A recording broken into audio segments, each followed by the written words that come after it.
Então, hoje no nosso terceiro encontro, a nossa maravilhosa Cleide Amorim vai expor o texto Performance e Precariedade, da Eleonora Fabião, e aí a gente dá continuidade aos nossos diálogos e a gente vai conversando, tá bom? Quando você quiser, como você quiser, Cle. Beleza, boa noite a todos. Boa noite. Deixa eu só abrir a tela aqui.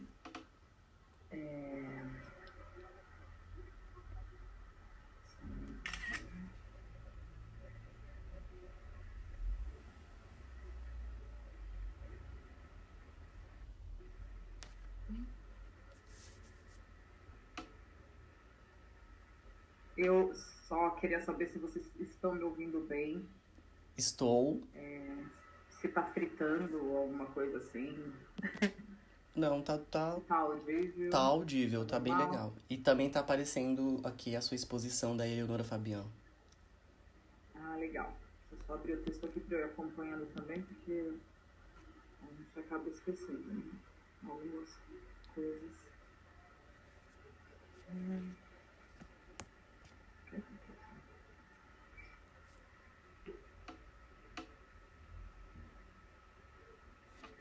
Bom, é, eu resolvi fazer em tópicos que acho que facilitam a minha compreensão também, porque, enfim, é engraçado como a gente sempre está muito próximo das coisas, mas a gente não tem, às vezes, consciência delas, né? E eu acho que eu sou um pouco assim, em relação a esse tema, que é a performance, né? Nunca parei para ler os teóricos, assim, fazer um estudo e tudo mais. E, e aí, acho que por enquanto a melhor forma de ir estudando isso, né, na verdade identificando talvez seja essa estrutura assim mais tópica, né? Para mim acho que facilita. Então a gente está esmiuçando aqui um pouco do texto Performance e Precariedade da Eleonora Fabião, que é uma artista que realiza ações desde 2008. Ela performa nas ruas, é professora da pós-graduação em artes da Sena, coordenadora da linha de pesquisa Experimentações da Cena, Formação Artística e do curso de Direção Teatral, Escola de Comunicação, Universidade Federal do Rio de Janeiro. Performance e precariedade. E aqui ela começa o texto perguntando por que precariedade, né? Foi nos escritos de Lydia Clark que encontrei pela primeira vez um conceito que passei a considerar fundamental para pensar e criar performance, a noção de precariedade. E aí eu fui pensar, me questionar o que é precário, no dicionário mesmo. E achei várias variações a respeito dessa palavra, né? Uma é que não está estável ou seguro, né? Instável, incerto, inseguro, arriscado, inconsistente, inconstante, indefinido, indeciso, melindroso, duvidoso, suscetível, contingente, provisório, transitório.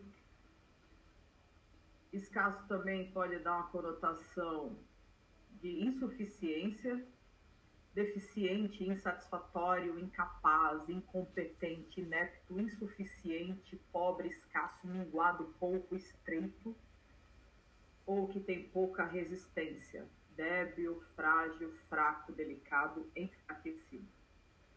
E aí, conforme eu ia lendo o texto,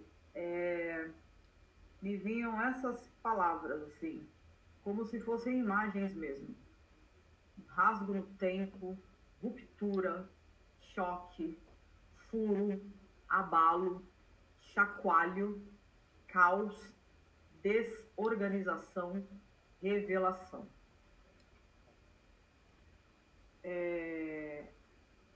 Tornar o espectador um agente da ação. Esse sentimento de totalidade capturado no ato tem que ser percebido com muita alegria, porque nos permite viver as bases da precariedade. Essa sensação de precariedade deve ser absorvida na imanência do ato de descobrir o sentido da existência. Palavras de Lydia Clark. E aí eu entendo essa frase como uma desnudez de si mesmo, um cru, sem máscaras e artifícios, onde o objeto a ser contemplado é o próprio ser na performance, o que está dentro dele, o que é verdadeiro e que não é um objeto de contemplação. Então, o que eu estou começando a pensar sobre performance é que é algo que é de dentro para fora, num sentido mais simples, mais primordial, mais desnudado, e não é uma coisa de fora para dentro que a gente senta e contempla e aquilo começa a nos atravessar, assim. Que pode ser. Mas hoje eu tive essa sensação do de dentro para fora. E talvez seja uma das percepções, enfim, sobre o tema. Clark e seus alunos realizavam experimentos em aula ou ar livre, utilizando-se de simples objetos como sacos plásticos, areia, água, ar, frutas, elásticos, jornais, conchas e demais materiais comuns. Realizavam práticas psicofísicas, ramo da psicologia que estuda a relação entre os estímulos físicos e as sensações e percepções, com o intuito de descobrir, criar, recriar os corpos, modos de existir, modos de se relacionar. A Eleonora, ela bebe muito na fonte da Lydia Clark, né? Isso ficou bem claro assim para mim, que a linha de pesquisa dela é sobre a Lígia, mais sobre a Lígia mesmo, não só, mas provavelmente a mais. E aí, diante desse parágrafo aqui, eu comecei a pensar nessas características também: temperatura, peso, textura, força, ritmos, sons, ruídos, contrações e dilatações. Que tudo isso pode ser gerado a partir de um estímulo com esse tipo de objeto mais prosaico, assim, essas coisas mais simples. Todas essas sensações, elas podem ser externadas com esses objetos, se a pessoa estiver aberta para viver essa experiência, né? A ideia de Clark é que toda ação fosse dinâmica e não cristalizada, não fixa. Eu estou sentindo que essa é a ideia dela e a ideia também da Eleonora. Inclusive, a Eleonora, eu gostei muito. Eu vi uns 2 vídeos dela e eu gostei muito. Eu achei ela muito dinâmica, mas eu achei ela muito clara. Muito, como diz assim, muito próxima mesmo, né? Pelo menos os vídeos que eu vi. Uma linguagem mais facilitadora e tudo mais. E é engraçado porque ela fala que ela faz ações, né? Eu achei isso bem interessante. Ela não pega por esse lado assim, performático, ela fala em ações, né? Que é o que ela acredita que ela faz, ações de intervenção. Performances são elogios ao precário, porque desestabilizam mecânicas comportamentais, rotinas cognitivas e hábitos de valoração, porque inventam, através da execução de programas psicofísicos, novos corpos, possibilidades de encontros, agrupamentos e devires. Performances são elogios ao precário porque suspendem o estabelecido. O trabalho do performer é revelar e valorizar a precariedade emancipadora do vivo. Aqui, a Eleonora, ela está falando desse furo que eu senti lendo esse texto, desse rasgo no espaço, no tempo, né? Desestabilizar o comportamento, uma rotina, desestabilizar um hábito e recriar um corpo, recriar um sistema novo, digamos assim. Mas ela não fala isso no sentido de precário ser uma coisa pobre, não. Né? Não é, é mais no sentido de estar primordial. Para mim, soa como isso, sim. De ser mais cru mesmo, não no sentido de pobre, ser cru, primordial. Performances podem revelar possíveis potências, é uma investigação e que traz muita efemeridade, porque é uma ação que vai acontecer única e exclusivamente com um ser, não vai ser igual para todos, né? E vai terminar ali, no aqui e agora, e não vai voltar mais. Né? Eu tenho essa percepção, assim, às vezes com um filme, ou com uma peça, filme acho que mais. Quando eu assisto um filme que eu gostei muito, e eu, em determinada cena, tive um tipo de emoção. Aí, se eu assistir esse filme de novo, chega naquela cena e eu penso assim, automaticamente o meu cérebro, ele fala, ai, aquela cena, nossa, e parece que eu vou sentir não a mesma coisa, porque você não é o mesmo no outro dia, mas algo muito semelhante. E no caso da performance, é diferente, porque a gente não vai ter a mesma sensação, né? Nunca. Acho que nunca, jamais, né? Vai ser...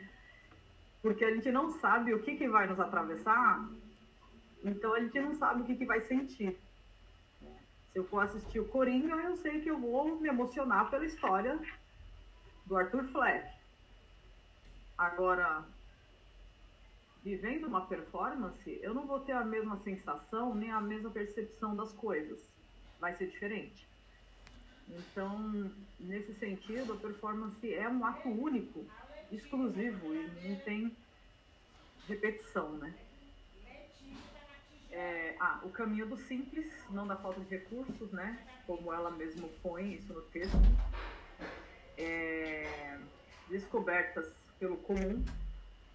A performance tem essa função de denunciar, de apontar, de desnudar, de revelar, de reagir, e é um manifesto, né? Até historicamente, né, no livro, nesse texto, ela fala um pouco sobre a origem da performance, que teria sido aí no pós-guerra e tudo mais, e onde as pessoas começaram a se colocar, né, e falar e expurgar as suas sensações e tudo mais, ainda que outros teóricos defendam que isso seja bem anterior, né? E ela tem essa relação imediata com o espectador. Por exemplo, um teórico que ela cita nesse texto, que é o Mark Villey, ele fala que a origem da performance ela está no ritual, né? Nos rituais, nos processos de descoberta e cura. E foi uma coisa que eu fiquei bem curiosa em pesquisar esse teórico também sobre isso. Eu nunca tinha pensado nessa relação, nunca tinha feito essa ponte. Ela fala dessa releitura, né? Aqui onde eu coloquei performances e releituras, de quando ela diz assim que a performance ela não vai se contrapor a outro tipo de gênero artístico, mas na verdade ela vai fazer uma releitura disso, né? Então é nesse lugar que está falando, assim, que ela pode sim dar uma outra visão sobre um mesmo assunto também. Ela recria os objetos e os espaços, né? Traz essas novas perspectivas. E é engraçado que no próprio texto dela, ela fala que é impossível definir a performance. Que é uma coisa que nem eu falei, né? Eu nunca parei para pensar. E de repente a gente está performando o tempo todo e também não sabe. E eu não tinha pensado nisso. Por isso eu entendi a fala dela quando ela dizia: não, eu faço ações. Né? E aí ela fala dessa estratégia de manter-se indefinível e fronteiriça entre os demais gêneros, porque realmente a gente não vê muito, quer dizer, pelo menos eu, né, agora que eu estou começando a conscientizar isso também, mas a gente não vê assim performance em grande escala dentro de leis, editais, por exemplo, né? Perto das outras linguagens, parece ser bem mais escasso mesmo. E eu nem sabia que ela tinha uma luta de muitos anos aqui no Brasil para colocar isso mais forte no circuito, né? Porque parece que é uma coisa que sempre fica para trás, e ela tem tanto peso quanto as outras linguagens também. E ela luta há muitos anos para que isso tenha um reconhecimento, né? Para que isso seja reconhecido, para que isso seja estimulado, para que isso seja divulgado.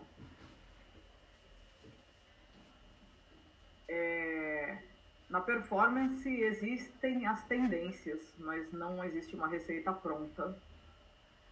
Mas apesar disso, o corpo é a base para a investigação, né? Aí eu peguei essa definição aqui de self, desses dois teóricos, que eu ainda não sei quem são, mas eu achei interessante, que eles falam que o self inclui um corpo físico, processos de pensamento e uma experiência consciente de que alguém é único e se diferencia dos outros, o que envolve a representação mental de experiências pessoais, que eu acho que essa definição vem de encontro com tudo que a gente está conversando, investigando, vem de encontro com esses textos também, sobre essa experiência única e intransferível, né?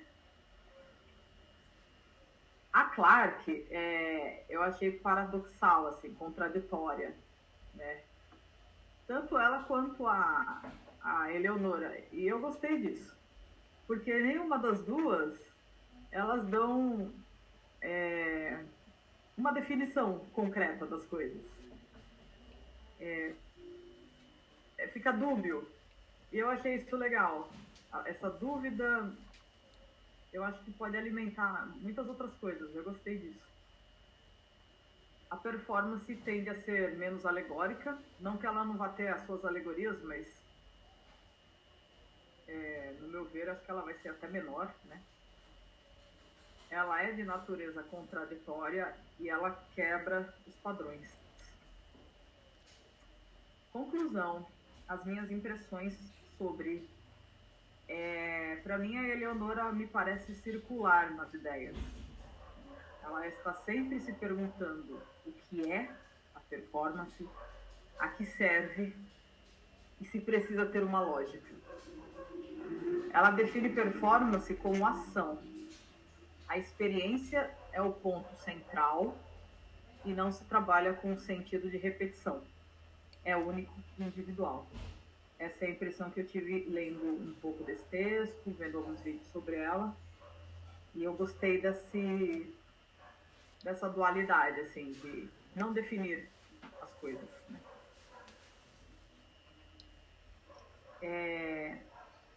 Esse aqui é um apêndice que eu achei interessante colocar, porque na hora que eu comecei a pesquisa, eu lembrei automaticamente eu lembrei dos anos 70, que foi justamente essa fase 60, 70, onde a performance explodiu, e isso na música foi muito forte, né? e principalmente no art rock, que é um subgênero do rock que possui influências da música experimental e da arte de vanguarda. O termo art rock é muito vago e incerto como gênero musical e pode caracterizar diversos tipos de sons diferentes, como rock progressivo, punk, o alternativo, o experimental, contracultura, popular, apesar de predominar uma tendência mais ligada aos experimentos, conceitos e vanguardas.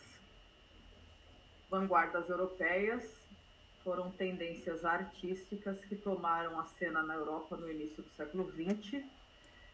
Foram os movimentos de ruptura com a arte tradicional, que é justamente essa sensação que eu tenho da performance, a ruptura com o tradicional, uma coisa que tem uma ordem, uma organização, mas que ela é desorganizada, é uma desorganização organizada, né? Então, quando eu penso assim, a gente vai montar um consultório, né, uma espécie de consultório no meio do parque, né, o tipo de estranhamento que isso vai causar nas pessoas é muito bacana isso, porque é um deslocamento de espaço, né? E aí a pessoa olha e que isso, né?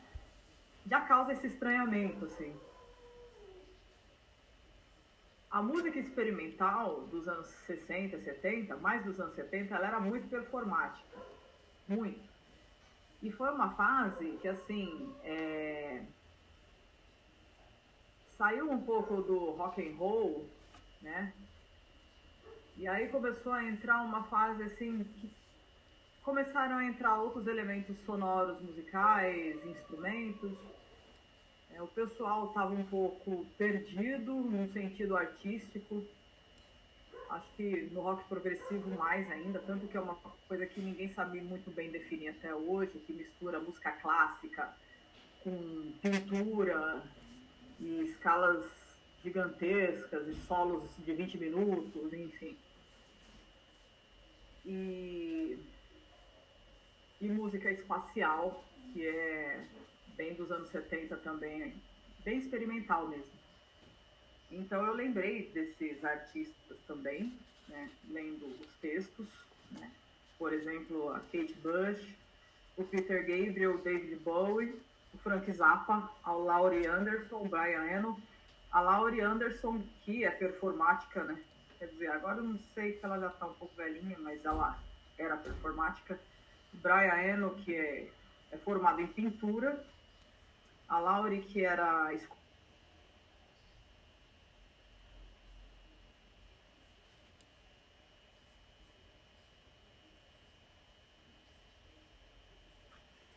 Acho que ela caiu. A internet dela oscilou, porque parou de projetar aqui pra mim. Pra mim também, ficou um tempinho sem a imagem, daqui um pouco ela volta. Mas a síntese de que ela estava fazendo do trabalho dela, muito legal. Voltou, meu amor? Deu uma osciladinha. Oi, vocês estão me ouvindo? Sim, deu uma caidinha, acho que você deu uma caidinha. Você parou na Laurie Anderson. Ah, tá, eu volto. Então, esses nomes que eu coloquei aqui, né? A Laurie Anderson, que é compositora, diretora, escultora, enfim, viva ainda. E performática também. O Brian Eno, que é formado em pintura, também faz música experimental. Enfim, muitos artistas beberam nessa fonte da vanguarda europeia e desses teóricos, inclusive, né? E isso tudo era muito misturado, assim, né? E não era uma coisa, acho que não era uma coisa, por que não? Não tinha um sentido aquilo, né? Fazer música de protesto, denunciar, uma série de coisas que a performance está aí para fazer isso mesmo. Questões filosóficas, enfim. Toda essa gama de questionamentos.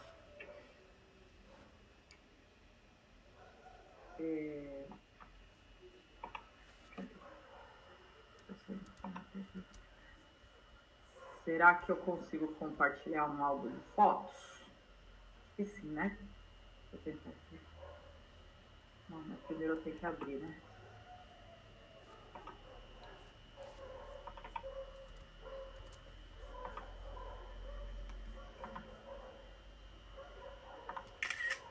O pessoal do... Principalmente na Inglaterra, né? Os artistas dos anos 70, eles beberam muito na fonte dos teóricos performáticos. Assim. Muito, muito. É muito interessante essa relação.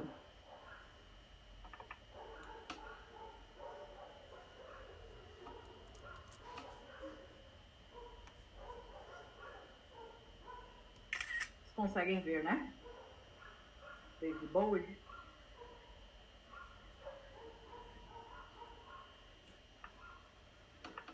Ah, acho que não abriu para vocês, né? Não, pra mim abriu sim, eu tô vendo aqui. Imagens, performance, Bowie Sim, é 1, ver sim. Bowie 2, Abriu a Bowie 3. foto? Sim, tô vendo os arquivos pequenininhos. Ah, eu acho que eu não vou conseguir Abriu. abrir a foto. Mas dá Abrir pra o gente, álbum, mas mas dá não pra vai. ver, tipo assim, Cleide, Bowie 1, Bowie 2, Bowie 3, Bowie 4, Bowie 5, só não... Acho que se quer expandir, acho que Droga. talvez não. Eu queria mostrar para vocês as fotos.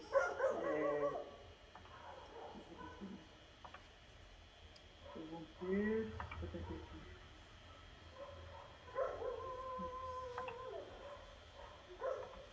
E eu gravando aqui vai ter super a performance do cachorro latindo aqui. Agora acho que vocês estão conseguindo ver. Não sei se eu vou conseguir virar foto aí. Esse é o David Sim, Bowie. Não sei se vocês estão conseguindo ver. Ah, estão conseguindo. Agora estou visualizando aqui. Legal. O David, ele, inclusive, ele tinha um personagem, né? Na verdade, o personagem é esse em questão, né? Que é o Ziggy Stardust. Que tem uma história que eu não vou lembrar agora em que ano, mas que ele matou o personagem em cena, né? E os fãs ficaram desesperados, assim. E é muito legal, né? Porque a performance tem também essa questão da provocação, né? Dessa ruptura. E os fãs ficaram loucos, desesperados e... total provocação. Mas como que você mata um personagem em cena? Não sei o quê. Ele matou e saiu andando, assim. Então ele era um cara bem desconstruído, assim, muito bacana dele. Assim. Essa é Moonface, né? A face da lua. Eu não sei por quantos anos ele manteve o Zig. Eu acho que ainda nos anos 70 ele associou o personagem. Muito legal, assim.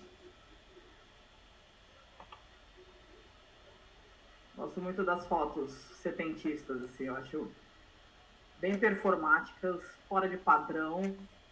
Legal demais. Super, eu tô acompanhando aqui todos.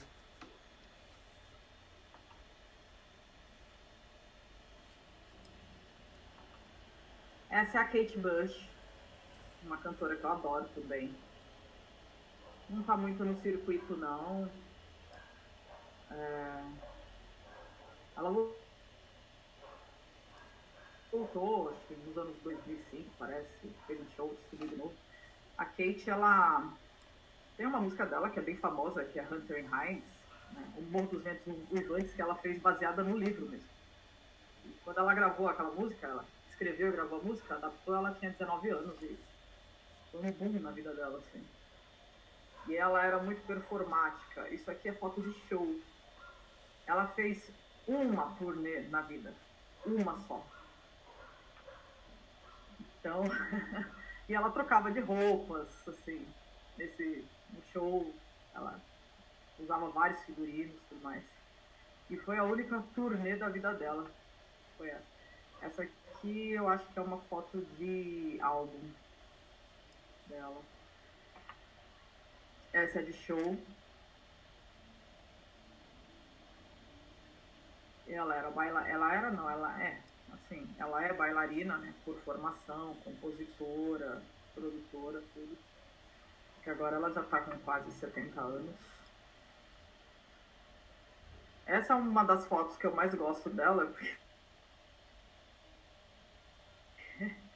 E é bem agressiva, né? E você fala assim, caramba, o cara tá com uma arma, né, em cima do palco. Eu gosto muito dessa foto. Parece um morcego, assim.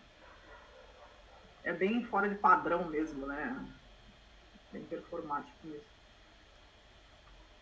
Esse aqui é o Peter Gabriel.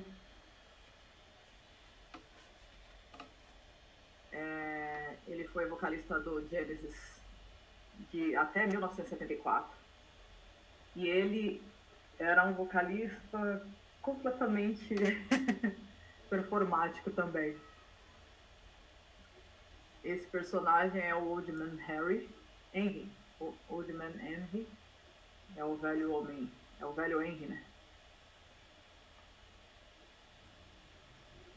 Esse aqui chama-se Britânia, é de 1974. Porque assim, às vezes você vê a banda e você fala assim, a banda se veste assim, né? Tipo Slipknot, que é uma performance da banda. Não, no Genesis, no caso, era só ele que fazia a performance. Os outros músicos estavam neutros. Aqui é o Foxtrot. Ele usa uma cabeça de raposa. Nossa, muito lindo. E o vestido da mulher. Isso, na época, era uma afronta, né? Total. Muito afrontoso, assim. O povo caía matando, a mídia. Essa daqui é muito louco, porque eu lembrei tem uma fala no texto da Eleonora que fala sobre as deformidades e tudo mais, e encontrar as potências nessas deformidades e debilidades, né? Essa daqui é a Slipper Man, que é o deformado, e o baterista da banda, que na ocasião era o Phil Collins, ele odiava, né? Tem uma história que ele odiava essa fantasia, assim, a caracterização dele. Detestava. Eu não sei. Talvez o motivo até do Peter ter saído do Genesis tenha sido isso, assim, também. Porque ele é muito experimental. E nesse sentido teatral mesmo, performático, e não sei se os caras estavam pesando. Isso já é uma história que eu não sei dizer. Essa The Watcher in the Skies, de 1973. Ele tem esse vão aqui na cabeça que não vai dar pra ver direito, mas ele raspou a cabeça só no meio e deixou os lados do cabelo. Ele era muito experimental mesmo. Era não, né? É que assim, no sentido experimental ele era, que agora ele é um senhor e ele parou de performar, né? Girassol. É isso. Então, assim, para finalizar, né, chovendo muito no molhado,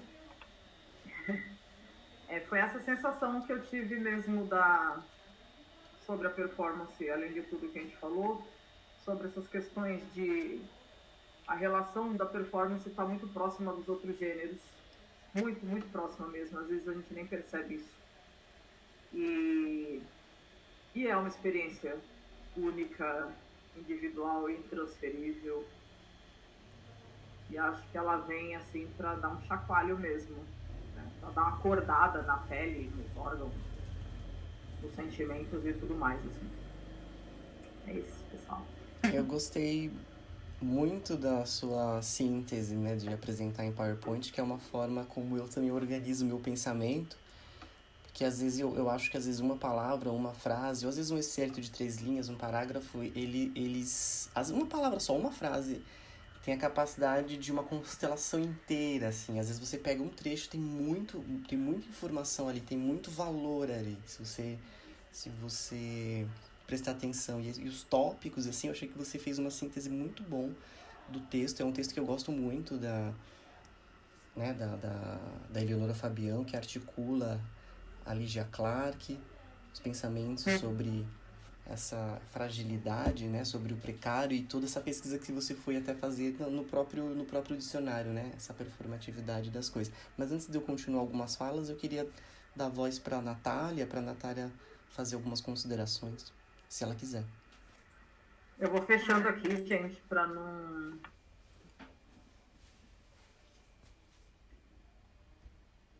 Bom, vamos lá. Eu anotei algumas coisas aqui que a Cleide foi mencionando. Realmente, né, os textos eles acabam se casando demais, porque é continuação dos conteúdos da Clark, né, e aí ela traz a referência do texto em si, mas eu acho que o que a gente acaba olhando em evidência é de fato da Clark. E aí tem um ponto que eu não sei se a gente pontuou ou se a gente precisa definir ainda, mas a Cleide, ela menciona que é importante que esse espectador ele externalize aquilo que ele está sentindo, né? A reação, os sentimentos, enfim. E aí eu fiquei pensando aqui se a gente não falou sobre isso, eu acho que talvez seja importante, porque a gente está sempre falando da provocação. Então, os objetos vão provocar tal sentimento, tomar cuidado para não provocar aquilo, mas sempre é provocar, provocar, provocar. E parece que a gente só conversou ao ponto de provocar, mas o que esperar dessas pessoas, né? Lógico que cada público é um público diferente, a gente vai saber isso só na hora, mas será que vai fazer sentido? Ou a gente já precisa definir que ao final de cada ação, né, ao final de cada performance, a gente vai fazer uma roda onde cada pessoa vai ter um momento onde ela vai poder externalizar, que é isso que a Cleide trouxe pra gente, esse sentimento que ela sentiu nessa performance, sabe? Porque eu acho que isso vai ser importante para ela não ir para casa como se fosse uma panela de pressão, porque o Alexandre mesmo falou que a arte em si ela provoca, e mesmo que a gente tenha um cuidado excessivo, né, para não trazer e desencadear sentimentos que a gente não dê conta no momento, obviamente sentimentos virão, porque é impossível, né, vai acontecer, mesmo que de uma forma um pouco menor, mas não dar fala para essas pessoas, para elas terem um momento de dizer o que elas estão sentindo, né, para elas externalizarem essa ação, aí sim eu acho que é uma provocação de algo que elas vão para casa como se fosse uma panela de pressão e não vão dar conta daquele sentimento. Então eu acho que vai ser importante a gente dar uma fala de alguma forma, mesmo na performance ou após a performance, depois montar um círculo lá para o pessoal e o espectador trazer o sentimento dele através dessa performance que ele vai fazer. E aí eu também estava pensando em relação à performance em si, né? Se a gente vai poder fazer ou se faz sentido a gente fazer algum tipo de revezamento de objetos, né? Quais são as frequências que a gente quer que essas pessoas fiquem? Porque se a gente, por exemplo, vamos supor que a gente tenha, sei lá, 2 plástico bolha, um chacoalhinho, enfim, vários objetos, mas a unidade deles é em menor quantidade. Então, obviamente, a gente vai ter que revezar, né? Vai ter, sei lá, 10 pessoas, 15 pessoas participando, e essas pessoas vão ter que revezar esses objetos. Querendo ou não, a gente vai ter uma performance em uma frequência. E se a gente deixar com que todos utilizem o mesmo objeto, então, por exemplo, a gente vai iniciar com uma atividade onde a gente vai estimular a parte da audição, que pode ser até as músicas que a própria Cleide trouxe aqui como exemplo, né? Que é uma música um pouco mais performática. Então a gente vai iniciar todo mundo com música, depois todo mundo com plástico bolha, depois todo mundo com chacoalhinho. Eu sei que aí teria que ter mais objetos do mesmo, mas aí talvez o resultado seria totalmente diferente do que se a gente revezasse. Então, talvez valha a pena a gente pensar qual é o resultado que a gente está buscando, né? E aí a Cleide trouxe umas provocações interessantes e que ela colocou assim, né? Que a Eleonora, ela traz isso no texto, e eu acho que isso vale talvez de um exercício para a gente pensar no nosso projeto, que é as 3 perguntas, né? O que é, a que serve e precisa ter uma lógica, né? Então, será que faz sentido a gente trazer essas perguntas para a gente dentro desse contexto, né? Então, o que é esse projeto, né? De uma forma muito sucinta, porque eu acho que isso vai ser importante, porque na hora da pós-performance, quando o Ale for apresentar e a gente vai estar lá apoiando, as pessoas elas vão querer saber o que é essa performance. Eu acho que a gente vai precisar ter isso muito claro. A gente sabe, mas ainda está num campo muito, né, muito não objetivo. Então, eu acho que isso vai precisar ficar um pouco mais definido. A que serve, né? Então, beleza, o projeto é isso, mas por quê? De onde surgiu? Por que fazer este projeto? E se precisa ter uma lógica, né? Então, se Isso, eu acho que talvez essa resposta vai vir mais para o final, quando a gente estiver de fato mais pronto para a performance, mas vai ter sempre um começo, meio e fim? Ou a gente não vai definir uma lógica e na hora cada dia vai ser uma performance diferente, sabe? Então eu acho que são perguntas importantes para a gente poder fazer para a gente também, em relação a isso que a gente está construindo juntos. Bom, por enquanto era isso que eu queria dizer. Não sei, falei Eu gostei várias coisas ao bastante. mesmo Você pegou toda a exposição do texto, que é teórico, e a articulação das ideias da Cleide, e já foi pensando já numa implementação prática, né? Articulando com um projeto que eu acho que é importante a gente ter o diálogo com esses textos, nos alimentarmos desses textos, né, digerir as ideias e trazer para o nosso mundo e para o nosso projeto. Por isso que, né, essa parte dos estudos elas é altamente importante. É, Você falou algumas coisas no começo, por exemplo, a panela de pressão. E não necessariamente de falar, né? No caso, você vem com. Você traz uma ideia que é bem, digamos assim, do padrão ou do que se espera. E a gente tem aquelas. Lá no começo, né, nas falas da Lygia Clark, que não necessariamente, às vezes, a pessoa ela pode dar uma resposta que passa por um processo de verbalização, porque às vezes pode ser que passe, às vezes ela consegue verbalizar o que ela está sentindo, às vezes não, que é o que ela tá, ela, né, o que ela diz como produção fantasmática. E eu me interesso pela produção fantasmática, tanto é que quando eu propus a ideia daquele lençol, né, um pano branco, é que a forma de expressão não necessariamente precise passar pelo padrão circular das pessoas sentarem e exporem as suas ideias, né, que é bem clássico no teatro, acredito que também nas práticas psicológicas, de clínica, seja uma das formas. Mas se a gente está pensando em formas de ruptura, ou esse corpo, essa performance viral, esse grupinho que são uma espécie de vírus, um corpo estranho, né? Essa prática clínica, ateliê clínica no parque, como a Cleide bem falou, as formas de resposta também devem ser, digamos assim, entre aspas, precárias, deformadas, que não necessariamente precisa passar. Pode ser, a pessoa pode chegar lá e querer verbalizar e expressar alguma coisa, mas ela simplesmente pode querer pegar um monte de tinta e botar no. Como o Jackson Pollock, né, fazia nas suas danças, na sua pintura, era mais do que a coisa, é a própria ação dele. Então, às vezes, é por isso que eu pensei, tipo, tem caderninhos, ela pode deixar alguma coisa escrita, são fragmentos, né? A gente tá pensando em restos, traços, fragmentos.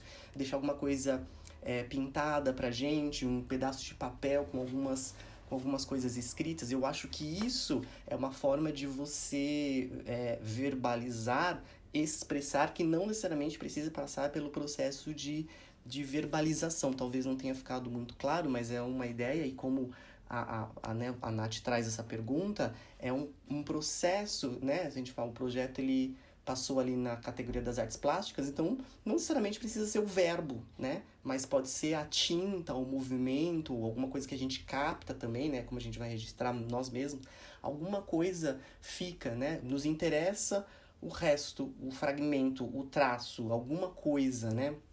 Eu acho que isso alivia a, a panela de pressão.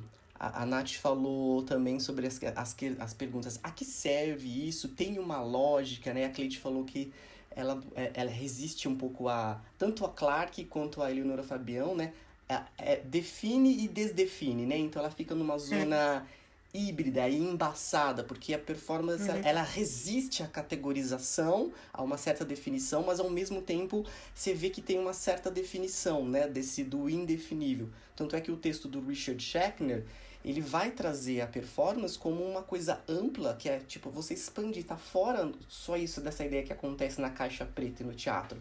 Aqui, por exemplo, a gente está fazendo uma performance, né? A performance do estudo, estamos discutindo esses textos, dialogando com as ideias. A minha mãe está assistindo televisão, meu irmão está pegando, né, cozinhando, são performances, né? O texto do Richard Schechner que foi apresentado, foi exposto pela Marcela Maia, ele trata disso, como esses comportamentos que, uma vez que eu volto a neles, como a Cleide falou no caso da música ou do filme, nunca é a mesma coisa, vai causar outras impressões, outras sensações. Então, são comportamentos restaurados, que eu prefiro comportamentos reiterados, de como que você volta nesses tipos de comportamento. Então, eu acho que tem essas considerações para colocar a respeito do que a Nath falou, levantou do projeto e também dessas perguntas. Você falou alguma coisa um pouco anterior que eu não me lembro. Você conseguiria localizar na sua cabeça que você falou? Que você falou a questão da panela de pressão, alguma coisinha antes e também as questões sobre a que serve, se tem uma lógica. Por exemplo, mais pra frente você falou a questão se vai definir ou não, né? Eu penso que conforme a gente vai discutindo, algumas práticas, elas necessitam ser definidas porque a gente organiza um programa performativo do que a gente vai fazer no parque. Só que ao definir aqui esse programa, né, ou seja, todo esse processo também de performance de estudo, que a gente chega no final de janeiro, vamos delimitar, a gente conseguiu definir mais ou menos quais são as ações, as práticas que a gente vai fazer ali no parque com o nosso ateliê clínica. Porque quando chegar lá, como você vai ver no próprio texto da Eleonora Fabião, que mais para frente a Nath vai apresentar, um programa performativo serve novamente para disparadores de outras performances que escapam a nossa própria forma de delimitar. Então, eu acho que a princípio a gente pode, né, delinear um pouquinho mais as práticas, sim. Inclusive porque vai facilitar, né, a gente vai chegar no próximo sábado agora, eu que vou apresentar, né, estaremos nós 4 e eu vou apresentar 2 textos sobre a ontologia da performance e também a autopoiesis. E a gente já vai estar no 4º encontro. Isso também vai me ajudar um pouco para decidir, começar a ir comprando os materiais, né? Umas coisas práticas, assim, né? Da gente, para ir colocando num espacinho. Vocês querem fazer algumas outras considerações? Nisso, Pode falar.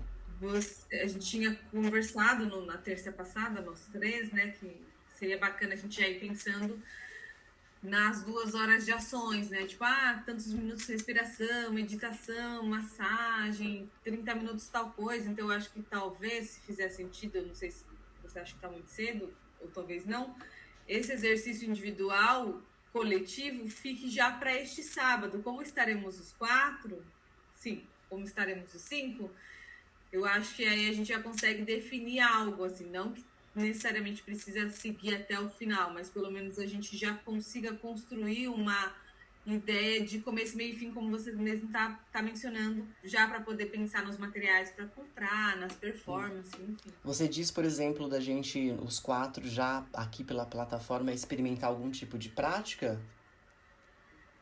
Não. Poderia, mas não foi isso que eu disse. Eu disse que neste sábado, além dos textos que você vai apresentar, a gente já podia trazer individual, como a gente havia combinado aqui nós 3, sim, aquelas ideias já da performance, tipo 15 minutos de respiração, 20 minutos meditação, meia hora automassagem. Então, eu acho que talvez esse exercício que a gente ficou de fazer, a gente pudesse trazer sábado agora. Eu vou tentar deixar mais, porque muitas coisas do que eu vou apontar para elas, de algumas formas, essas outras autores e autores que a gente tem estudado já em 3 encontros, eles falam, então, ou eles dilatam o pensamento, expande, né, e acrescentam alguma coisa, então eu vou tentar diminuir o tempo para a gente também ter tempo para fazer isso. Eu queria colocar aqui também a respeito de... você tinha comentado uma coisa sobre... do projeto, né, porque a gente está estudando, né, e a Marcela fez uma pergunta sobre a questão, o que é essencial desse projeto, o que é. E eu queria fazer uma pequena leitura, vocês se lembram da justificativa que eu escrevi, né, do projeto, né, e acredito que foi uma das coisas que ele deve ter sido aprovado, que é sempre pensando na Covid, no confinamento, em toda essa perturbação de uma ordem pré-estabelecida, né?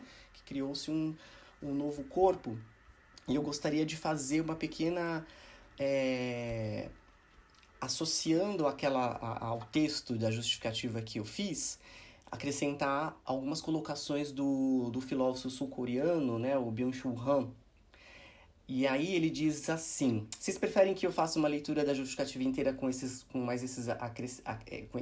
pedacinhos que eu vou falar desse filósofo sul-coreano, ou já vou direto para essa inserção, se vocês se lembram do que eu escrevi? O que vocês acham melhor?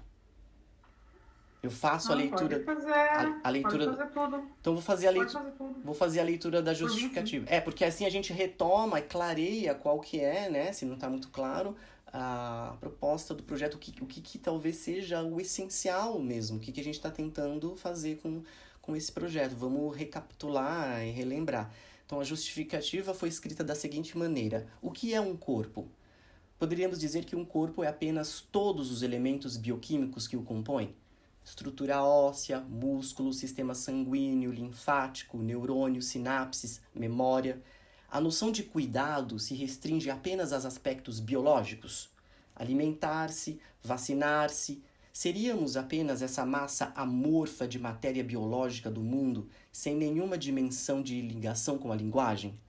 Quando pensamos em linguagem, pensamos numa estrutura heteróclita e complexa, que age em nós mesmos. Faz parte disso que recortamos e denominamos corpo. Mas um corpo é uma antropologia ecológica, para emprestar um conceito de Tim Ingold, que o entende como uma coisa, um agregado de fios vitais, uma coisa acontecer.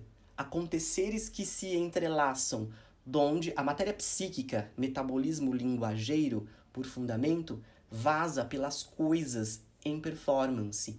Como aponta Eleonora Fabião, no plano das coisas humanas e não humanas, de uma ética das coisas, como propõe André Lepec, todos os tipos de matérias co-constituem-se. Assim, a performance viral SARS-CoV-2, arte e imunização, atrela-se à elaboração psíquica de traumas causados pelo longo isolamento, que ainda continua, da pandemia de Covid-19. Insegurança afetiva, insegurança alimentar, insegurança econômica, medo de mortes, de perdas familiares, de amigos, incerteza do futuro, projeções de um mundo pós-pandemia, excesso de sonhos, esgotamento, abatimento. Para o filósofo e ensaísta sul-coreano Byung-Chul Han, o vírus destaca a sociedade do cansaço. Para ele, até a inatividade a que o confinamento nos obriga nos causa fadiga. Han diz que a fadiga é uma doença da sociedade neoliberal, do rendimento, essa ideia de empresa, venço, faço tudo sozinho.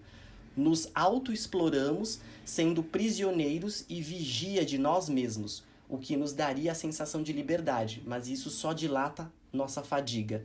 Síndrome da fadiga potencializada pelo vírus não esgota apenas os infectados, mas também os saudáveis.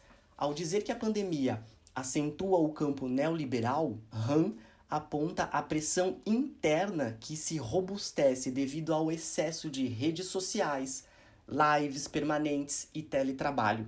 Ele afirma que ficamos exaustos com a falta de contatos sociais, a falta de abraços e de contato corporal com os outros, o que chama de rituais. E aí ele diz: o vírus acelera o desaparecimento dos rituais e a erosão da comunidade. Mesmo aqueles rituais que ainda restavam são eliminados, como ir ao futebol ou a um show, sair para comer em um restaurante, ir ao teatro ou ao cinema. A distância social destrói o social. O outro se tornou um potencial portador do vírus, do qual devo manter distância. O vírus radicaliza essa expulsão do diferente que antes mesmo da pandemia diagnostiquei, né? O Han tá falando, muitas vezes. Na verdade, o vírus atua como um amplificador das crises de nossa sociedade. A mera presença corporal do outro já tem algo que nos faz sentir felizes, que a linguagem implica uma experiência corporal, que um diálogo bem-sucedido pressupõe um corpo, que somos seres corporais. Rituais são processos de incorporação e encenação corporal. As ordens e os valores vigentes em uma comunidade são vivenciadas e se consolidam no corpo, são consignados no corpo, são incorporados, ou seja, são assimilados corporalmente. Desse modo, os rituais geram um saber corporificado e uma memória corpórea, uma identidade corporificada, uma compenetração corporal. A comunidade ritual é uma corporação. A comunidade, como tal, tem uma dimensão corporal que lhe é inerente. A digitalização enfraquece o vínculo comunitário na medida em que tem um efeito descorporizador. A comunicação digital é uma comunicação descorporizada. Achei bem forte, acho que tem tudo a ver isso com o que ele está falando, com o próprio projeto e a própria justificativa, né? Como eu articulei. A vida, devido ao excesso da digitalização, fica fragilizada, pois o vírus acentua uma sociedade de sobrevivência que sacrifica um bioma corporal, né?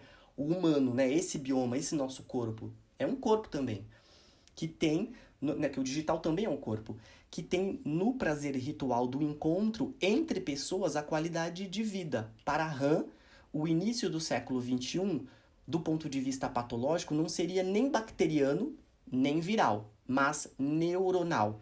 Doenças neuronais como a depressão, o transtorno de déficit de atenção com hiperatividade, o TAD, o transtorno de personalidade, borderline, TPB, ou a síndrome de burnout, o esgotamento profissional, definem o panorama patológico neste início de século. Também diz que em breve teremos vacinas suficientes para o vírus, mas não haverá vacinas contra a pandemia global da depressão. A depressão é um dos fatores do suicídio, o qual se agrava com a pandemia. O vírus é um catalisador da depressão e, em nível mundial, muito pouca atenção ainda é dada às consequências psíquicas da pandemia, afirma o Han. Ele finda o texto dele dizendo que o vírus SARS-CoV-2 sobrecarrega a nossa sociedade do cansaço, radicaliza distorções patológicas e poderia ser chamado de vírus do cansaço. Ele também mantém pontes com o sentido etimológico de crises, da palavra crise, que significa um ponto de inflexão, ou seja, um chamado à mudança, encontrar uma nova forma de vida que nos torne imune ao vírus do cansaço. E aí eu continuo. Esses são alguns dos aspectos que nosso trabalho deseja tocar em relação à performance, corpo e ritual, dando voz a processos que sejam inconscientes para nós mesmos e para o público.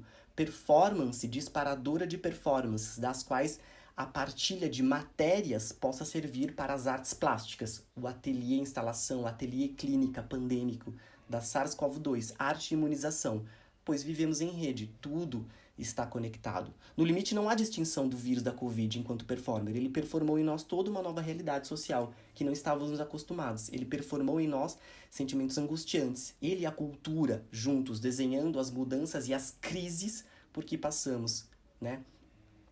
A experiência de crise, né, como diz a Erika Fischelit, é uma experiência do entre dois. A experiência do entre dois, de crise, condiz com a nossa performance, pois é a partir das crises pessoais e também da crise das linguagens, de identidade e estatuto epistemológico, com demarcações fluidas de território, como aponta a professora e crítica Silvia Fernandes, que podemos entrever algo não somente de fruição estética, mas de imunização e alívio psíquico pela arte, uma espécie de primeira dose, segunda dose, terceira dose, quarta dose, como a gente está tomando aí, né? De SARS-CoV-2 arte e imunização, que cria diversos tipos de arquivos e documentos, sendo um material importante para o registro histórico pandêmico que a cidade de São Caetano do Sul passa e o mundo. Aí tem, né, eu termino mais um... Vou continuando algumas coisas dessa justificativa, mas eu acho que a gente retomando, fazendo a leitura dos textos que a gente já leu e com o que foi escrito como justificativo, eu acho que talvez clareia um pouco sobre esse essencial, né, da presença do corpo do outro e da prática. Como a Marcela falou, eu comecei a sonhar e escrevo em papéis pretos, às vezes, o que você faz, qual é a sua habilidade? O que você sente falta? Que eu fiquei pensando que poderiam ser plaquinhas, às vezes, que a gente poderia colocar, tipo assim, ofereço massagem, converso sobre tal assunto, como a Cleide falou, ofereço um chazinho. Pode ser algumas práticas desse ritual corporal mesmo, né? Esse corpo biológico, como uma forma de comunhão mesmo, né? Que, como a Marcela comentou mesmo, o que pegou foram as mortes, todo mundo estava morrendo, mas o confinamento, você não conseguir encontrar outra pessoa, né? Eu acho que fez com que as pessoas entrassem em parafuso. Tenho mais algumas coisas para falar, mas eu já coloquei isso. Aí vocês querem falar, né? Dar uma outra resposta? Eu queria perguntar uma coisa para vocês. Pode falar. Fala, Nath. Não, pode falar, depois eu falo. Na verdade, é que eu tive esse sentimento em algum momento. Eu falei, será que foi só eu que tive isso? A angústia de você não poder compartilhar com o outro. Mas vocês tiveram em algum momento medo quando as pessoas chegavam perto de vocês? eu tive isso muito na rua, assim, de estar, sei lá, na fila de um lugar, a pessoa tá perto, eu fazia assim, ó. E bruscamente eu saí, assim, tipo, nossa, eu entrei meio em pânico, assim. Não foi muito, não. Eu falei, eu não vou entrar nisso, porque se já chegou nesse estágio, é que veio de uma vibração energética, né, muito forte. Então eu falei, eu não vou entrar nessa vibração, não.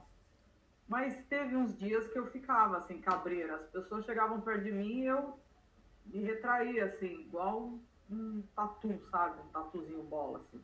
Vocês passaram algum momento, assim, por isso, assim? No, É come... muito estranho, né? no começo, sim, tinha medo de entrar, às vezes, em ônibus, em metrô. E depois aconteceu uma coisa assim, que eu durmo muito bem. E em momentos de conflito, mas quando eu era mais jovem, de sexualidade, eu sonhava bastante. E é uma coisa que não acontecia tanto, assim. E com essa pressão da pandemia, eu passei a sonhar demais. Vários sonhos confusos, assim, sonhava. E às vezes eu acordava assim e tava meio que chorando, caindo lágrimas, e não sabendo muito bem por quê. Quer dizer, eu acho que sabia, assim, porque eu tava nesse período, né? Tinha acabado de entrar no mestrado, tinha orientador, passou um semestre, já tava rolando a pandemia, o orientador morre. Foi um processo para todo mundo e para mim, assim, no caso do mestrado, muita pressão, assim. Nunca passei por tanta relações afetivas mal resolvidas, muita coisa, assim. Era uma panela de pressão, como a Nath falou, que explodia no meu caso, assim. Ou às vezes acordava e tava um pouco chorando do nada, simplesmente sentia a água escorrer, ou mesmo muitos sonhos, coisa que eu não tinha há muito tempo. E quando você fala assim, o vírus performou, está performando, eu acho muito interessante essa fala, porque ele está fazendo isso e a gente está tendo uma resposta, né, uma reação a ele. E a gente acaba fazendo performances diárias em relação a isso como resposta a ele, né? É uma coisa bizarra. É uma coisa bizarra. Tipo, querer abraçar o outro e ter medo de abraçar ao mesmo tempo. Exatamente. Querer que a família vá em casa Inclusive, e não querer, falar assim, não vem não, sabe? É muito doido. Que você não passa os natais, né? Boa parte da família não se encontra, né? Tá voltando aos poucos, ainda tá nesse processo de depuração.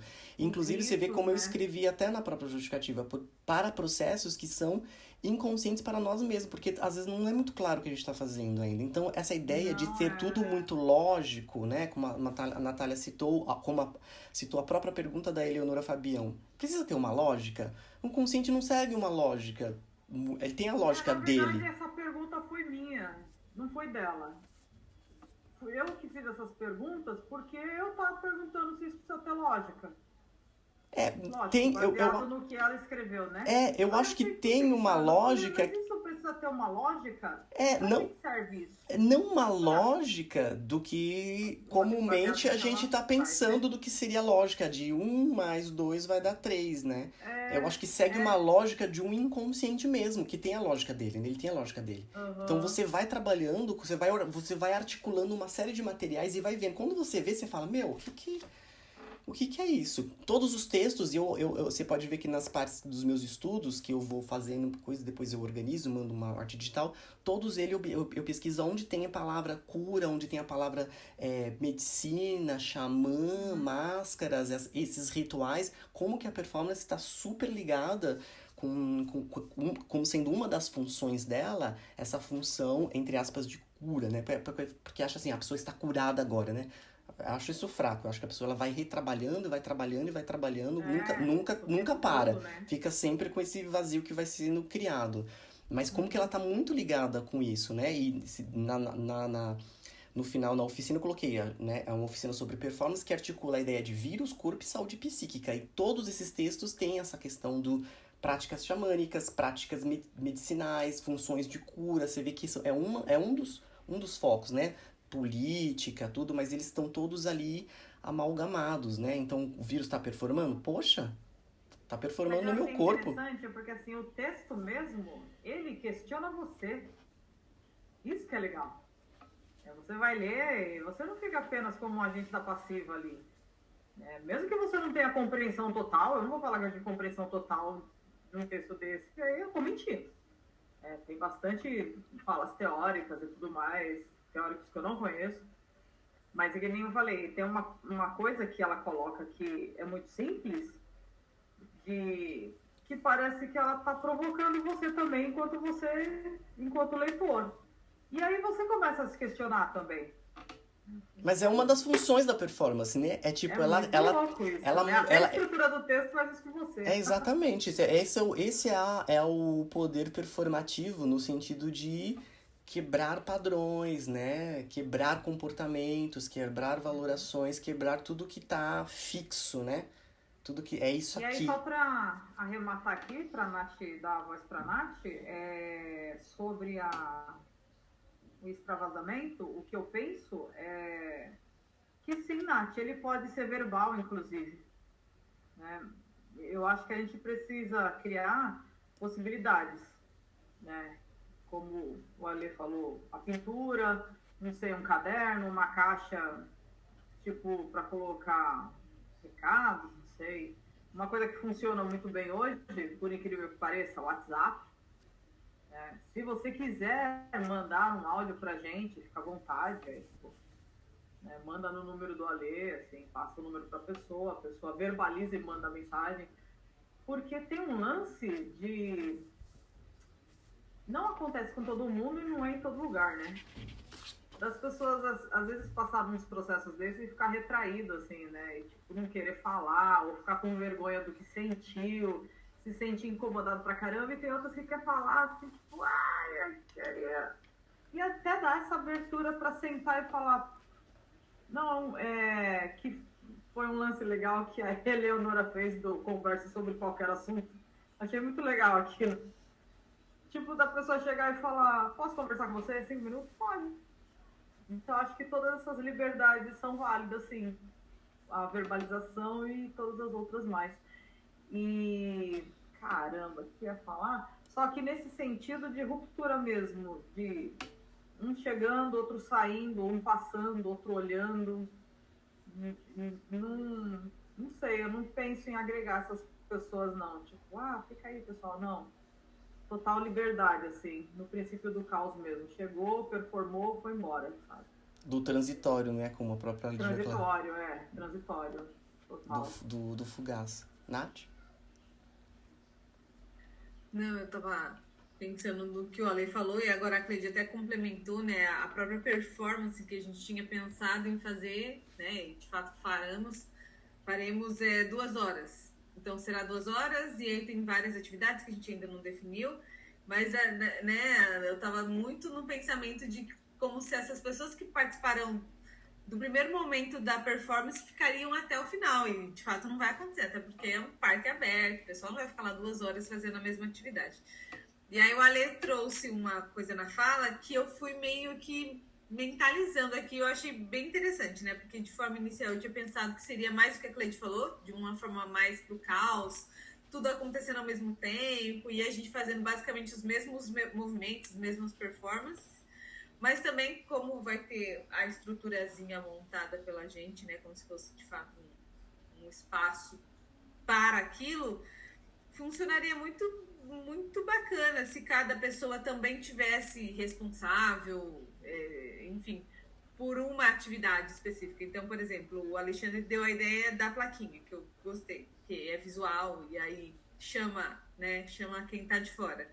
Então, aí a Cleide está lá numa plaquinha, do lado dela, que ela já vai estar fazendo atividade, não tem como ela estar com a plaquinha na mão todo o tempo. Sei lá, automassagem, que eu acho que a gente não pode fazer massagem nas pessoas pela questão do Covid, e é o tema principal, mas a automassagem você pode, né? 2 metros de distância, você vai fazendo em você mesmo, e tudo dá pra gente sempre trazer pro diálogo, ou não, né? Dá pra gente ir sentindo muito da pessoa que vai estar com a gente naquele momento. Então, às vezes, a Cleide falou da automassagem, às vezes ela tá lá fazendo a nela e meio que instruindo a outra pessoa, a pessoa tá fazendo nela, e aí você já puxa um papo ali, sempre a gente talvez trazendo foco para o momento pandêmico. Então, como que você tá, como que você se sentiu no período da pandemia, né? Você sentiu muita falta das relações? Eu acho que isso talvez até complemente o que você colocou no texto de inscrição, que é isso, né? O que te faltou nesse período, né? Será que conseguiu já suprir agora que as coisas meio que estão voltando ao normal? Ainda não? Como é que está sendo para você? E a automassagem acontecendo, sabe? E aí, em paralelo a isso, está o Alexandre do outro lado, fazendo as questões que tem mais relação com os objetos da Clark. Então, o plástico bolha, vamos passar o plástico bolha. Talvez o plástico bolha não dá nem espaço para um diálogo, e aí já vai entendendo como que a pessoa está se sentindo através daquelas sensações. Não sei, eu fui dando uma viajada aqui, vocês foram falando e eu fui realmente imaginando as cenas acontecendo. É isso aí mesmo que eu imaginei. Acho que você verbalizou e foi desenhando, mas é isso mesmo que esses pequenos núcleos ali no ateliê clínica que vai acontecendo. E é muito legal. Sintetizou legal. Sintetizou muito bem. No sábado, na exposição da Marcela, veio também assim uma ideia de flash mob. Aliás, é uma coisa que eu curto nessas coisas de prática de dança, e quando eu tenho ido, né, eu tenho praticado, frequentado o Parque Chico Mendes, uma coisa que funciona muito também é simplesmente assim, vai um pessoal específico de corpo lá, né? E aí, tipo, põe, né? A Marcela até tinha comentado de pegar uma verbinha pra a gente comprar bateria e utilizar o som. E lá, tipo assim, o cara chega, liga uma máquina, né, ali o som, e aí é um pessoal que, tipo, tá ensinando. E vai, 1, 2, 3, 4, e fora. Aí, tipo assim, uma galera do nada, tipo, tá passando. Para aí junta um, outro junta outro. Quando você vê, tem uma galera fazendo o mesmo exercício. É uma coisa que a gente pode também fazer, um flash mob. Agora vamos fazer. E todo mundo. E fica, tipo, ninguém entrou. Mas tá nós 4. Uma hora uma criança, algum velho entra e você aí começa, entendeu? Vai entrando, englobando como se fosse um vírus também, né? Performance viral, o vírus que vai espalhando para uma outra coisa.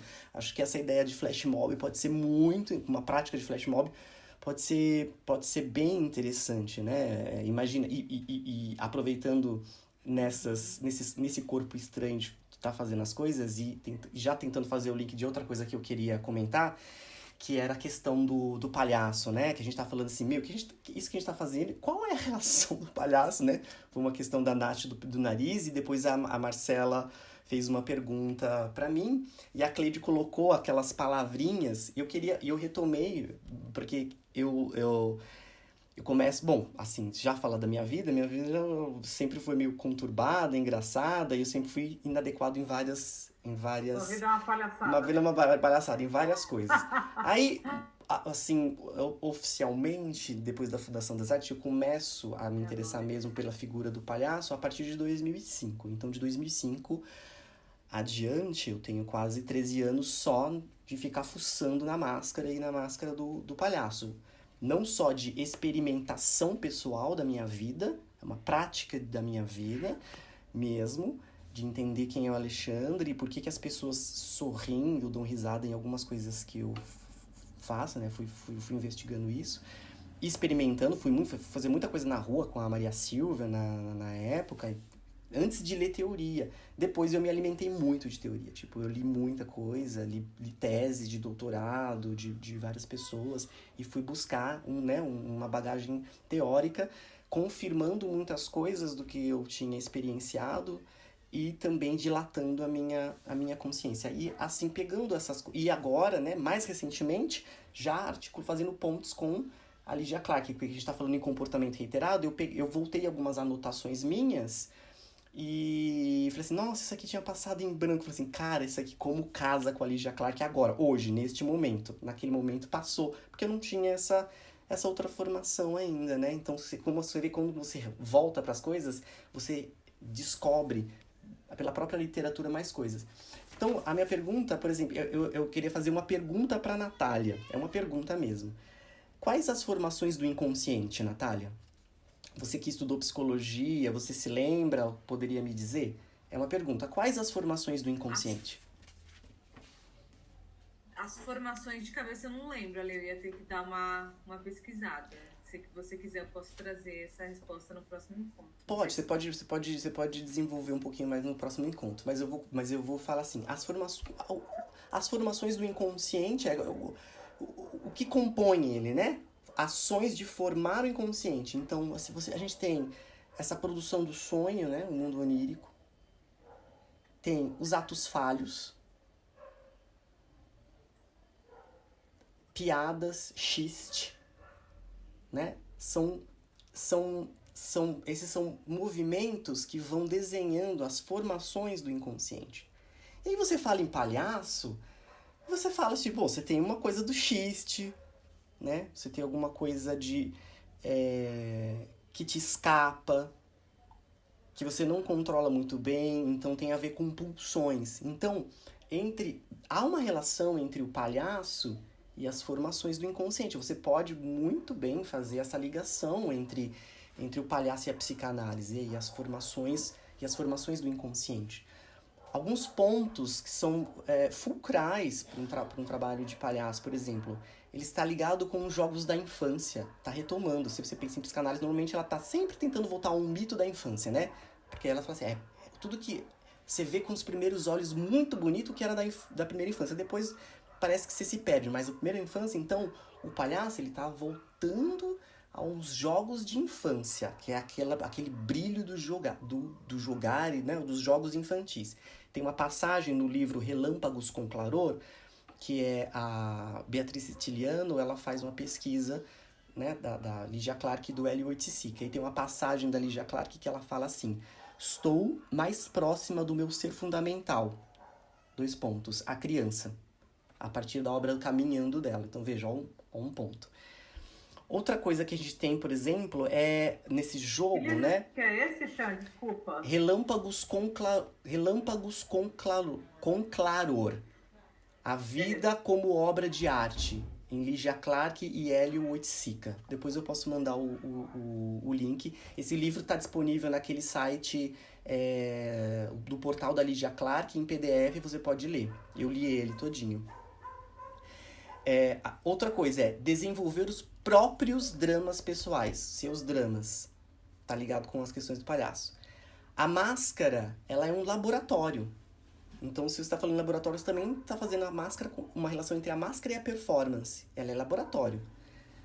A máscara, ela não, paradoxalmente, ela não é para te esconder. A máscara, né, no caso, o menor nariz do palhaço, ela desvela você. Ela desvela você.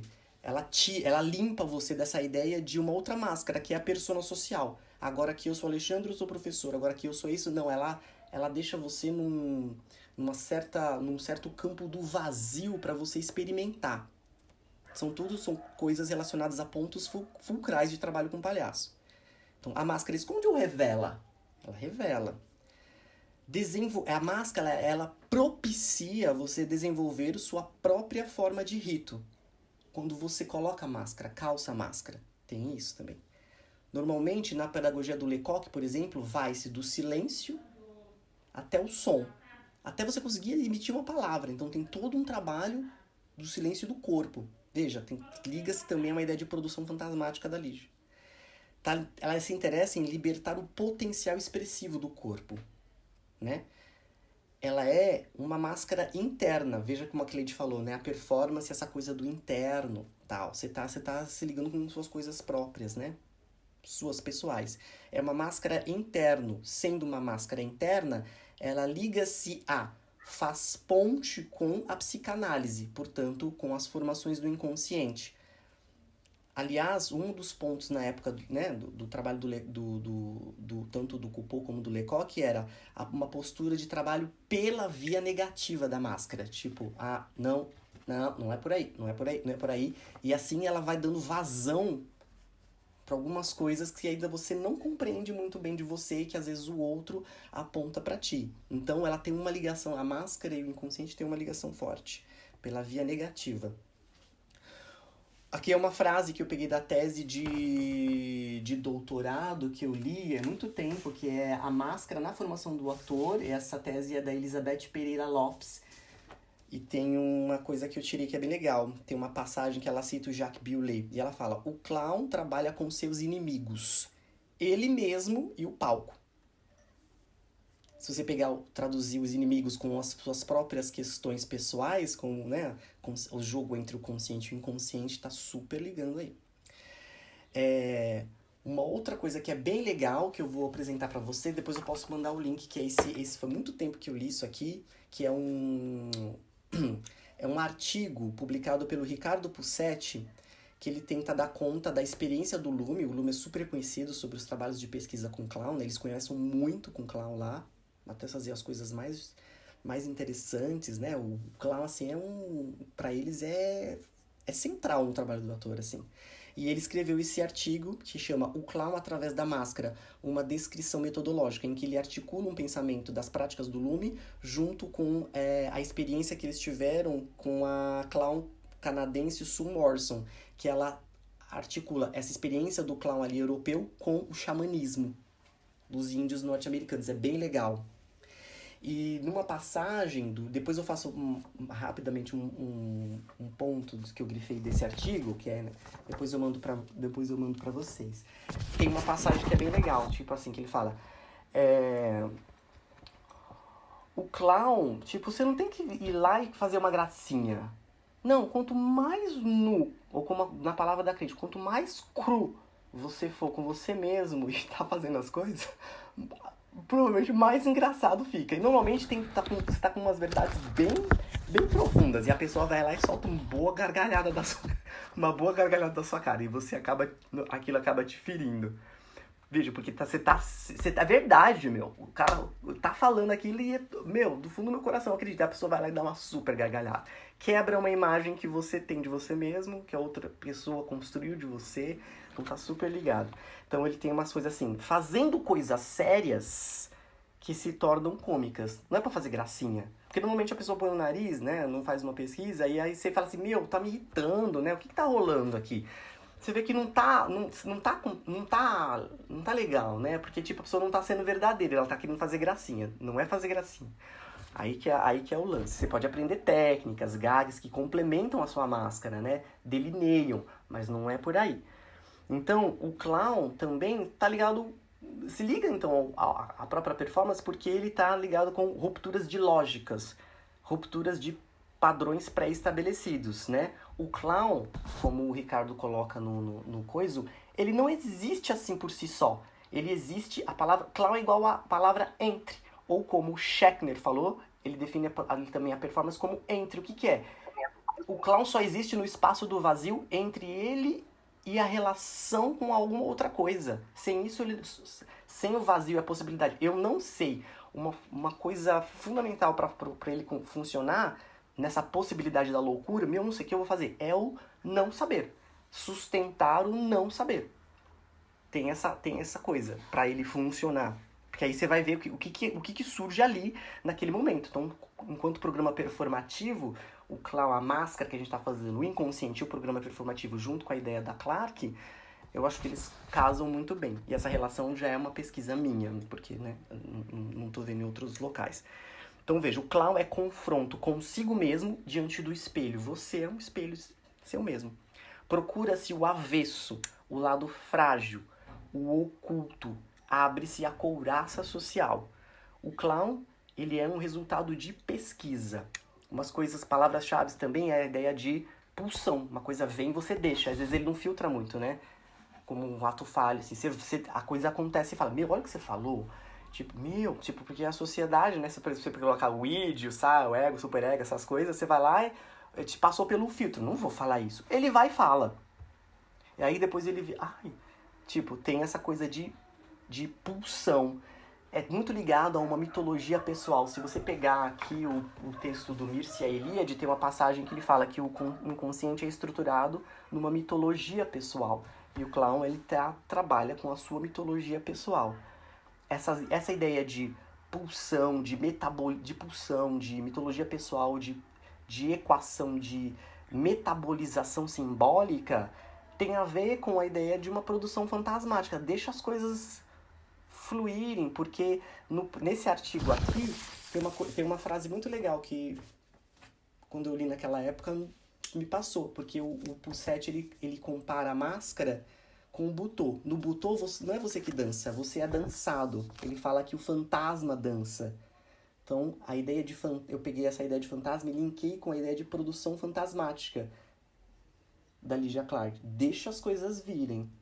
deixa o fantasma dançar, deixa as coisas aparecerem. Normalmente as pessoas, quando vê que tá coisando assim, às vezes elas levam um susto e elas travam. Não deixa as coisas virem.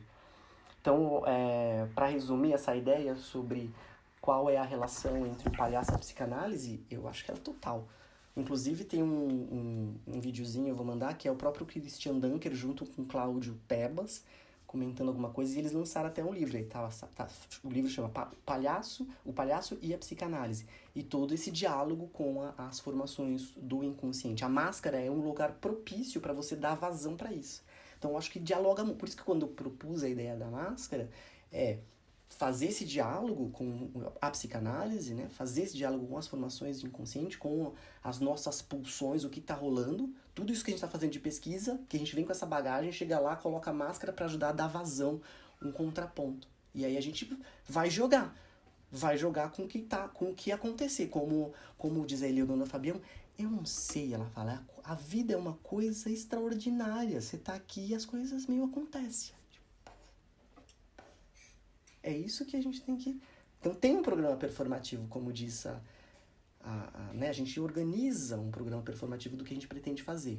Mas a vida é extraordinária lá no parque. É isso, essa minha fala. Agora, se vocês quiserem complementar alguma coisa, eu acho que eu já coloquei as duas coisas que eu tinha falado ontem. O que é aprimorar a relação entre o palhaço e a psicanálise e também... falar um pouco mais sobre a ideia, o que era a justificativa do projeto, junto com o que é essencial, né, com isso que a Nath falou agora.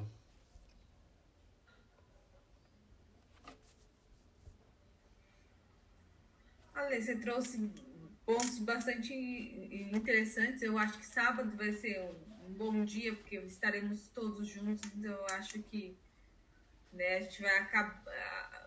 que a gente tá fazendo em núcleos separados, né? Nós três, depois teve a Marcela no sábado, então eu acho que agora que de fato estaremos todos juntos, a gente vai começar a consolidar melhor essas ideias, né? E a gente estava até mencionando do que você mencionou, ai meu Deus, qual é o nome do... É Mobile que fala? Lá no parque? Flash Mob. Flash Mob.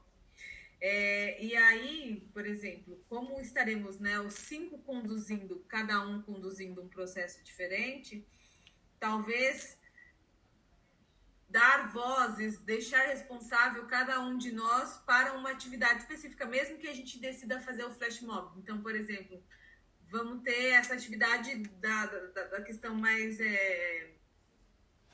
não é manual, que eu quero dizer, mais expressiva, uma dança, alguma coisa assim. Vai ser o Alexandre, vai ser a Natália, beleza. Então, obviamente, todos os outros estarão juntos, porque quando você faz e vai estar mais 4 dançando junto com você, faz com que as pessoas sintam-se, né, convidadas, né? Aquele espaço é um espaço partilhado, eu posso entrar.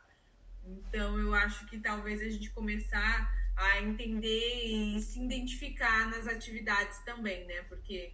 às vezes a Cleide, eu tô chutando aqui, não sei o que cada um prefere, mas às vezes a Cleide prefira talvez uma questão mais de automassagem do que de fato uma dança, então ela acha que para isso ela dá mais conta do recado e você é mais expressivo, você faz dança, você, enfim, curte mais essa questão dessa atividade, então você acaba pegando essa atividade e a gente... né, constrói já um ciclo das atividades que poderão acontecer. Eu entendo que você fala que no parque, né, mesmo que a gente coloque aí uma sequência de performance, né, a gente não vai dar conta de tudo que vai rolar lá, e eu acho que isso é a parte mais interessante do ato, né, a gente vai ter que estar super atento, porque o projeto ele não se encerra no parque, ele tem continuação, a gente precisa, né, depois dar conta da quantidade de conteúdo que a gente vai vivenciar e que a gente vai observar lá no parque. Então, eu acho que isso a gente precisa ter bastante vivo, porque, né, vai acontecer tão rápido, 2 horas é tão rápido, parece que é muita coisa, mas, tipo, a gente começou a falar e já vai dar um tempo de acabar. Imagina lá, né, vai fazer assim 2 horas.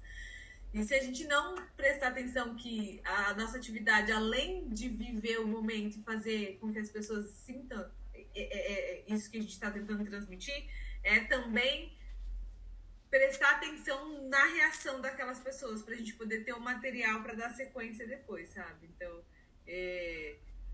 eu trago isso de uma forma bem racional, por mais que não seja, porque a gente vai precisar, né, dar conta disso depois do fechamento das performances. Então, eu acho que alguns pontos a gente precisa ir colocando durante essas conversas para a gente conseguir se organizar durante essa demanda também.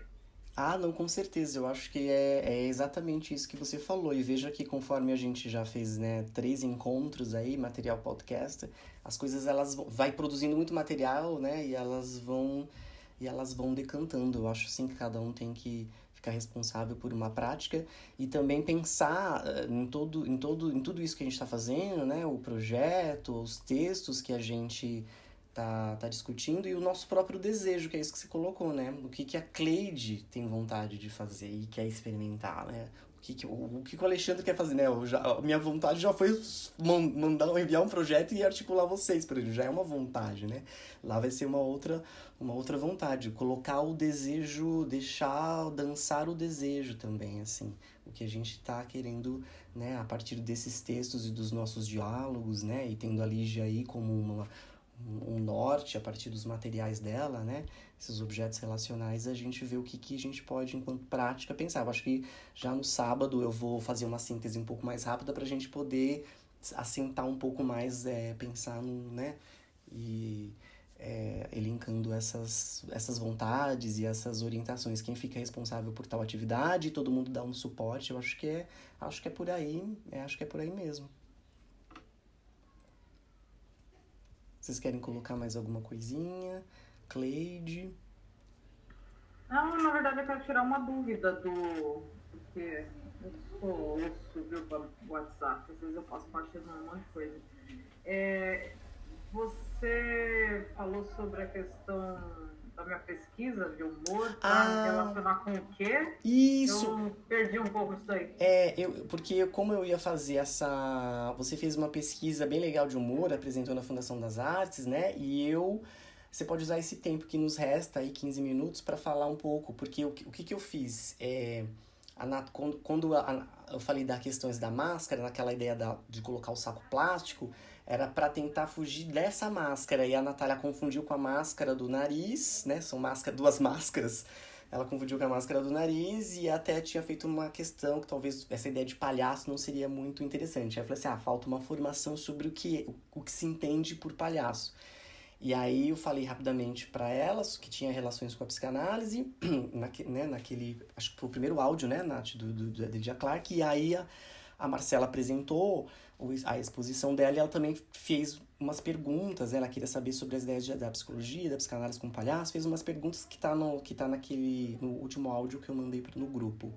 E aí eu falei assim, vou pegar essas duas falas já, tipo, tentar fazer uma síntese e trazer com esses pontos mais concretos, teóricos, né? Embora a gente não consiga fazer a prática, que tem super ligação com a psicanálise.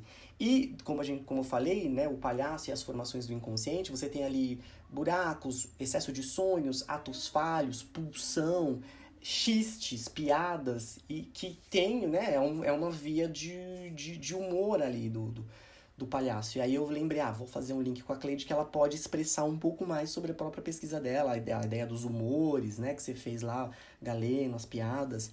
E aí você pode expressar um pouco mais, porque esse palhaço, né, os humores, né, o xiste, acho que se eu não me engano, o Freud tem um livro, xistes, não lembro, Nath.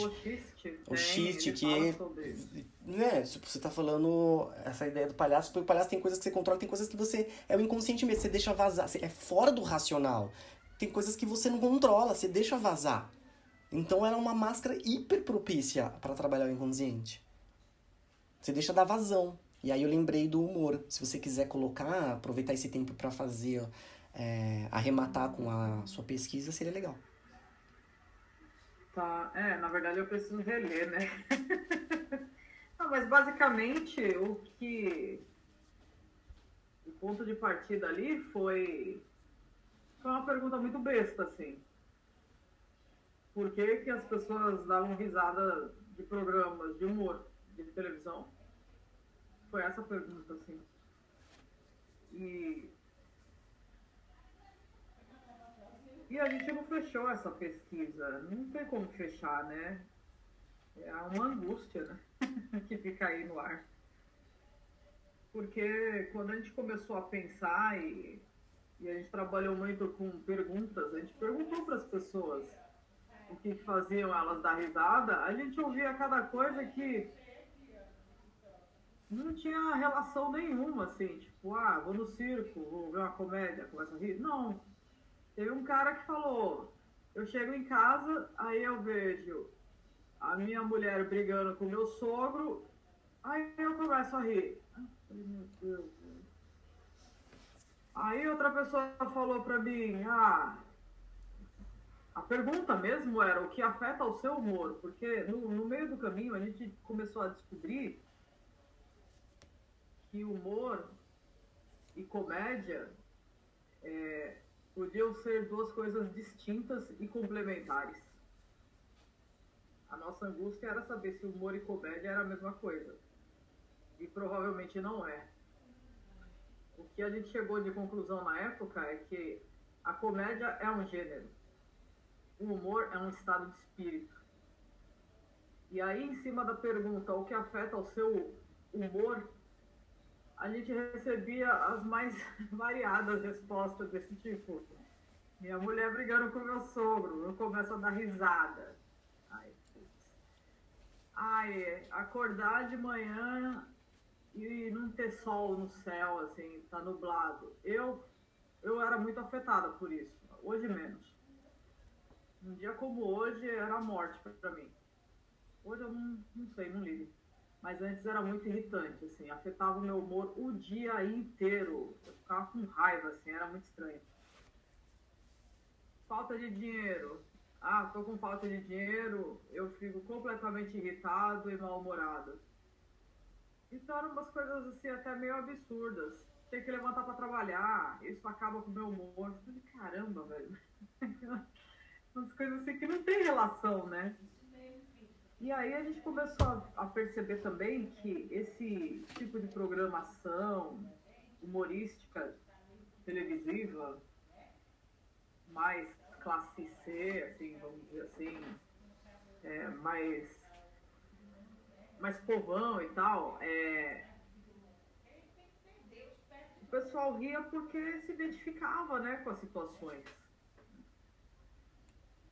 E tem aquele lance do, pô, eu tô ferrado, mas tem um cara ferrado do meu lado, eu me sinto menos só. Então eu compartilho dele estar ferrado também, então eu começo a rir. O fato dele estar ferrado alivia a minha dor, sabe? Isso ficou muito claro pra gente, assim, no meio do processo. E com isso tem um cunho bem social, né? O riso que eu quero rir com o outro, né? Sabe? Extravasar isso, tipo... Caramba, não é só eu que tô passando uma situação do caramba, assim. Ele também tá. Então, socialmente, estamos iguais na balança. Então, eu começo a rir. E tem gente que assiste esses programas e fica altamente irritado. Tipo eu, assim, eu não aguentava assistir. Não aguentava, achava... Ainda que às vezes tivesse a identificação de alguma situação na vida, que a gente tem várias, eu ficava extremamente irritada, mas muito irritada mesmo. Mas tem uns personagens, assim, que eu lembro, e até hoje, tem uma personagem que é uma assistente social, eu esqueci o nome da atriz que faz, que fazia a Lady Cage. E ela fazia uma assistente social, assim. E ela era completamente opressora. Ela era oprimida, mas ela era muito opressora. Nossa, é muito bom ela fazendo aquela assistente social, cara. Meu, é isso. Sabe? Tipo, você tomando chinelada de um cara que tá no mesmo patamar que você. É tão bizarro que você começa a rir, né? É surreal isso. Então, assim, tinha algumas coisas muito pontuais que faziam eu rir. Mas no geral não me afetava positivamente, não, me irritava bastante. E eu comecei a perceber, eu mesma, que eu tenho um tipo de percepção muito esquisita, assim, eu dou risada de coisas muito nada a ver. E às vezes eu quero falar para uma pessoa, mano, olha isso. Olha, olha, olha, olha.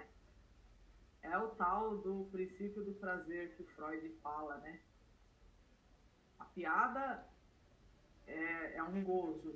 Eu tô com ela aqui na mente, aí eu vou chegar, nossa, tá explodindo aqui. Eu chego para contar para vocês. E quando eu conto para vocês, o que eu espero que vocês façam? Que vocês riam disso. Que vocês entrem na mesma vibração que eu, assim. E se vocês não acharem engraçado, não tiver essa percepção, eu vou broxar. Ele fala isso e é no xiste, mas, cara, isso é um artigo dentro de um livro. Eu penei para encontrar isso daí. Eu não sei onde é que tá agora, eu precisava rever isso daí, se eu conseguir achar. E ele fala desse mecanismo da piada dar um alívio, como se fosse um gozo mesmo, quando eu compartilho com você e você tá rindo comigo da mesma coisa, assim. Que acontece muito com a gente, inclusive. Mas a pesquisa em si, eu acho que ela vai continuar sempre, porque eu acho que também até a idade, mudança de pensamento, sentimento, percepção, posição, tudo isso faz a gente ter um tipo de humor diferente, assim. Ao longo da vida a gente não vai rir das mesmas coisas, a gente não vai ser o mesmo palhaço, as mesmas coisas não vão afetar o nosso palhaço, nem nosso bufão, serão outros tipos de percepção e a gente vai dar risada de coisas bem diferentes ao longo da vida, assim. O que eu dou muita risada ainda é de programa eleitoral. Até hoje eu passo mal de rir em programas eleitorais. Eu adoro assistir debate. Uma coisa tão absurda que, nossa, se eu estiver em casa eu assisto direto debates políticos, essas coisas. É uma coisa que me afeta positivamente, eu dou muita risada. Mesmo sabendo que aqueles caras que estão debatendo estão queimando meu dinheiro, né? Mas, sei lá por que aquilo me afeta de uma forma que eu começo a rir. Talvez eu esteja rindo da minha própria desgraça, né? Pode ser isso. Eu vou trazer vou dar uma esmerilhada nele e trago algumas coisas nos próximos encontros, enfim, se a gente tiver um tempinho, a gente abre um parênteses aí. Com certeza. E pensando assim, não precisa ser lógico, né? Ele pode ser num tempo mítico, agora ele cabe nesse ponto, agora ele cabe nesse ponto, ele cabe nesse ponto ao longo das nossas falas e dos textos, porque você vê que um texto é quase uma constelação, a palavra ele abre uma possibilidade, o nosso diálogo abre uma possibilidade que é quase um hiperlink, né? Você tá ligando assim, né? A própria associação. Eu vou falar, cara, eu escrevi essa porcaria, né? Tem umas coisas que eu me critico muito, assim. Eu vi, por exemplo, teve um tempo que eu peguei meu TPT muito antiga, eu olhei assim e falei assim, nossa, quem era esse menino que escreveu isso, né? Tipo, esse pensamento, ou até a minha própria escrita, né? Tipo, a minha própria escrita, você se estranha, olha aí. Aí que tá o processo de estranhamento, né? Um outro seu, né? Uma outra faceta sua. Um próprio comportamento reiterado seu, pra dar uma fechadinha com o Schechner. Gente, eu acho que o encontro hoje rendeu muito, foi muito produtivo. É sempre muito bom discutir, né, com vocês que consomem os textos e as ideias vêm e a gente vai criando uma coisa nova na relação. É muito bom. Então eu vou finalizar esse nosso áudio, Material Podcast 3, e aí nós nos encontramos no sábado, tá bom? Um beijo!